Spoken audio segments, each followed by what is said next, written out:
Please like, share and subscribe.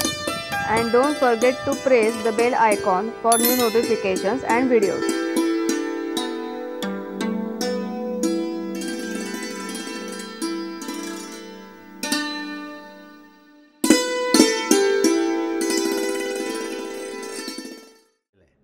या वेदातल्या ऋषींनी मानवाचा जसा अभ्यास केला तसा इतर प्राण्यांचा अभ्यास केला, चराचराचा अभ्यास केला आणि तो करत असताना पार आकाशापर्यंत जाऊन ते भिडले. नक्षत्रांचा अभ्यास त्यांनी केला, चंद्राचा केला, सूर्याचा केला, अनेक तऱ्हेचे अभ्यास त्यांनी केलेले आहेत.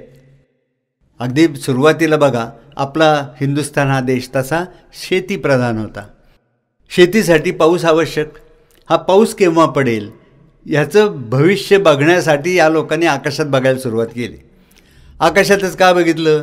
कारण पाऊस आकाशातून पडतो म्हणून.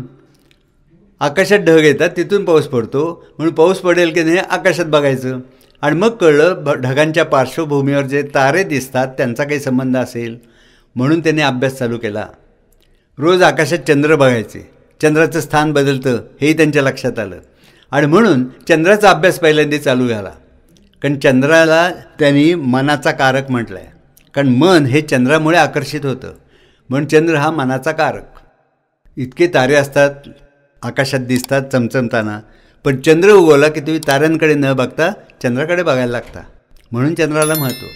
म्हणून ह्या ऋषींचं चंद्राकडे लक्ष गेलं आणि त्या चंद्राकडे बघत असताना त्यांच्या लक्षात आलं की चंद्र रोज आपलं स्थान बदलत असतो.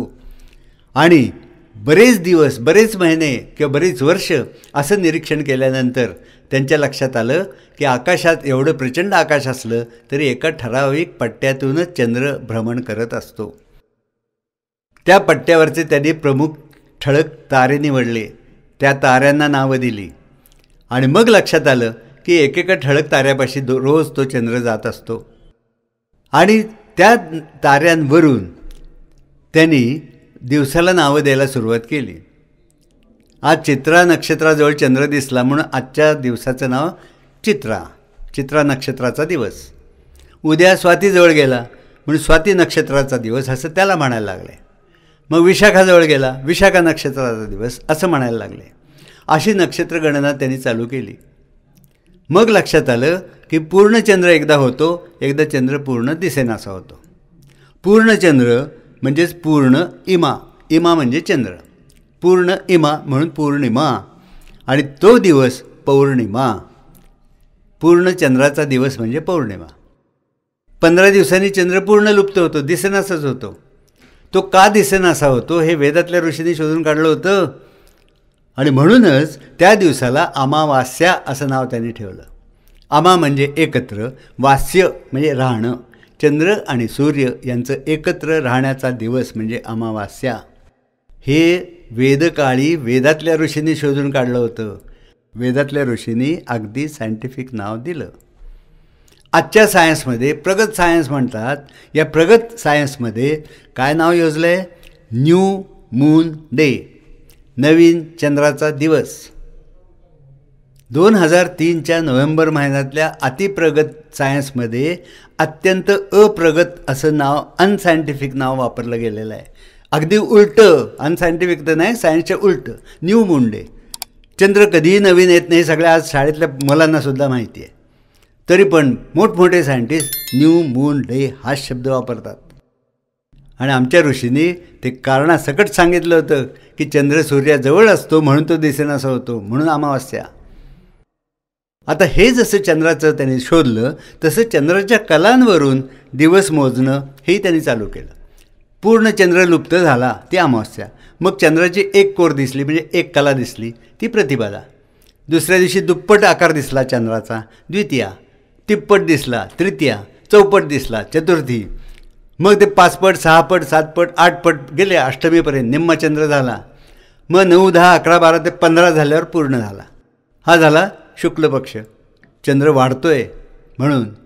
आणि मग कृष्ण पक्ष, पुन्हा तो एक एक कलांनी चंद्र कमी होत गेला, तो पूर्ण नाहीसा झाला. म्हणून 2 पक्ष.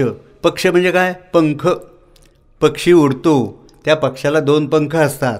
तसा हा काळ उडत असतो हा मास उडत असतो म्हणून त्याला 2 पंख, एक शुक्ल पक्ष आणि एक कृष्ण पक्ष अशी नामांची योजना ऋषींनी केली.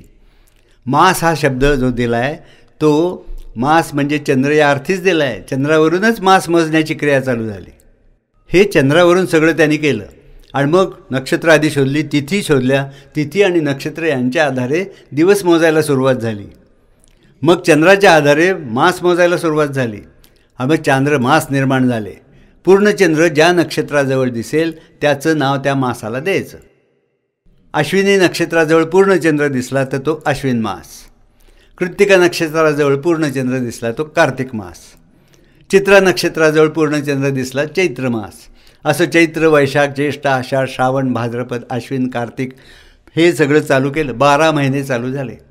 हे चंद्राचं संशोधन चालू असताना काही ऋषी सूर्याकडे जाऊन बघत होते. सूर्याचा अभ्यास त्यांचा चालला होता. त्यांच्या लक्षात आलं रोज सूर्योदयाला आंघोळ केली नदीमध्ये जाऊन की ते सूर्याला अर्घ्य देत असत, कारण सूर्य हा आत्मा असं मानलं गेलं होतं. या सूर्याला अर्घ्य देताना त्यांच्या लक्षात आलं की सूर्य रोज हळूहळू एका दिशेला सरकत असतो. समजा सुरुवातीला तो उजवीकडे सरकत गेला तर एका विशिष्ट वेळेपर्यंत उजवीकडे सरकत जातो, मग तिथे काही दिवस थांबतो, मग पुन्हा डावीकडे सरकायला लागतो. डावीकडे सरकत मग मध्यावर येतो, पुन्हा डावीकडे जातो, अगदी एका विशिष्ट सीमेपर्यंत डावीकडे जातो, तिथे काही काळ थांबतो, मग पुन्हा उजवीकडे सरकायला सुरुवात करतो. हे त्यांच्या लक्षात आल्यावर एकदा उजवीकडे जाणं एकदा डावीकडे जाणं या अर्थी त्यांनी सूर्याची 2 आयनं सांगितली. आयनं म्हणजे मार्ग, चालणं. उजवीकडे चालणं ते दक्षिणायन आणि डावीकडे चालणं ते उत्तरायण. आता हे उजवीकडे आणि डावीकडे असं मी म्हटलं. हा उजवीकडे म्हणजे आपल्या उजव्या हाताला तो जात असतो, त्यावेळी त्याला दक्षिणायन असं म्हणायचं, आणि डाव्या हाताला जात असतो त्याला उत्तरायण असं म्हणायचं. हे निरीक्षणातून निष्पन्न झाल्यानंतर त्यांच्या लक्षात आलं की ज्यावेळी सूर्य अगदी उजवीकडे गेलेला असतो त्यावेळी थंडी खूप असते, म्हणून तो थंडीचा महिना. अगदी टोकाला तो जात असताना खूप थंडी असते म्हणून, आणि बर्फ पडायला लागतं म्हणून त्या महिन्याला हेमंत असं नाव दिलं. हिम आहे अंती ज्याच्या तो हेमंत. तो झाला महिना की मग हळूहळू थंडी कमी व्हायला लागते, पण थंडी एकदम नाहीशी होत नाही, ती हळूहळू कमी होते. म्हणून हळूहळू कमी होते पण आहे थंडी अशी जी स्थिती असते त्यावेळी पानं झाडांची गळायला सुरुवात होतात आणि शिरशिरी येण्यासारखी थंडी त्यावेळी असते, म्हणून शिशिर ऋतू हे नाव दिलं. सूर्य ज्यावेळी अगदी मध्यावर येतो पूर्व क्षितिजाच्या त्यावेळी हवामान अगदी छान असतं, वातावरण समशीतोष्ण असतं, म्हणून त्यावेळचे ऋतू वेगळे. वसंत आणि शरद हे ऋतू त्यांनी नावं दिली. सूर्य ज्यावेळी अगदी डावीकडे जातो त्यावेळी खूप उन्हाळा असतो म्हणून त्याला ग्रीष्म नाव दिलं. अगदी डावीकडून सूर्य गेला आहे आणि तिथून पुन्हा उजवीकडे वळला की पावसाळा चालू होतो, पाऊस पडायला लागतो, म्हणून त्याला वर्षा ऋतू नाव दिलं. असे हे 6 ऋतू हिंदुस्थानात आपल्या पूर्वज ऋषींनी वेदकाळी म्हणजे 25 सहस्र वर्षापूर्वी चालू केले. हे समजून घेतलं की पुन्हा अभिमान वाटायला लागतो आपल्याला की इतका खोल अभ्यास या लोकांनी केलेला होता. Please like, share and subscribe, and don't forget to press the bell icon for new notifications and videos.